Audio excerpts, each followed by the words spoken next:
How to fix Pocket for Mac not uninstalling. Here's a script to uninstall Pocket on a Mac.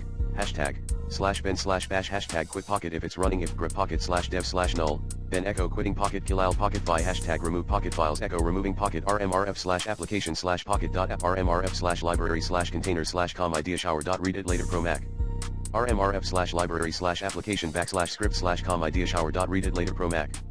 Echo Pocket has been uninstalled. Here's what the script does. It checks if Pocket is currently running and quits it if it is. It removes the Pocket application from the applications folder. It removes the Pocket data and configuration files from the user's home directory. To use this script, you can save it to a file with a .sh extension, e.g. uninstall_pocket.sh, and make it executable by running the following command in terminal, mod +x uninstall_pocket.sh. Then, you can run the script by entering its file name in terminal, /uninstall_pocket.sh. Note that you'll need to enter your admin password when prompted, as the script uses sudo to remove some of the files. For starters, use the recommended Clean My Mac X in this video guide.